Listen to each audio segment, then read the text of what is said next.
Hello, my name's Dr. Timothy Jones.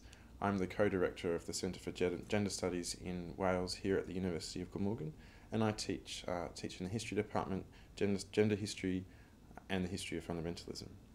This year we're celebrating the 100th anniversary of International Women's Day.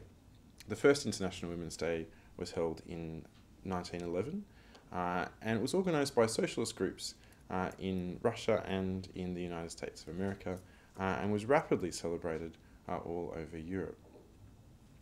The cause of the first International Women's Day, they were fighting for women around the world to unite to fight for equal rights at work, for equal pay, and for equal voting rights. And its early history was remembered as being a sort of workers' history, a labour history. What's really interesting is the forgotten history of conservative women in international feminist politics. Actually, in the UK, particularly in the suffrage campaign, religious organisations were really significant in the fight for the vote. So we had Jewish women's suffrage societies, Catholic women's suffrage societies, and Church of England women's suffrage societies, along with all of the ordinary women in the National Union for Women's Suffrage and even the Radical Women's Social and Political Union, who were devout believers. And actually the back history of women's international religious organisation was really significant for organised feminism. In the 19th century, the church formed one of the biggest arenas in which women could find employment and work in the public sphere, both voluntary and paid.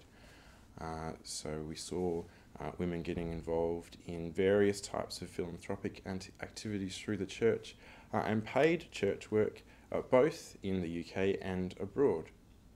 In fact, by 1900, more than half of church missionary society workers were women.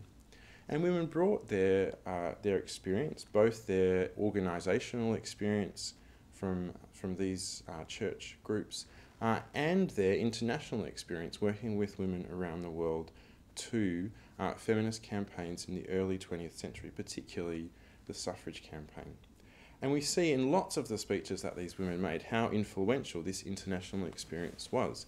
They called out for the vote, for their capacity to vote, because of their experience seeing women disadvantaged around the world. And one of the biggest images that they drew on was women in Purdah in India, so women who were married and had to live in seclusion away from the company of men. This image kept coming up in the suffrage campaigns. Women are being disadvantaged around the world, and women in Britain should have the vote in order to right these wrongs. In the 1980s, some feminist historians, while still celebrating the great achievements of this first wave of great feminist activity, started to be a little critical of the racial politics of this suffrage discourse. They noticed that quite often Western white women with the best of motivations were kind of leveraging their own political advancement on the disadvantage of other women around the world. So there was perhaps a slightly problematic racial dynamic to some of the early suffrage discourses. So women, feminist historians in the 1980s started to be critical of European women in the name of international feminism, claiming to speak for all women when really they were primarily talking about their own political situation. And so this brought about the need, or the sort of caution, I suppose, the cautionary advice to be careful for whom you speak, and thinking about religion and contemporary feminist politics.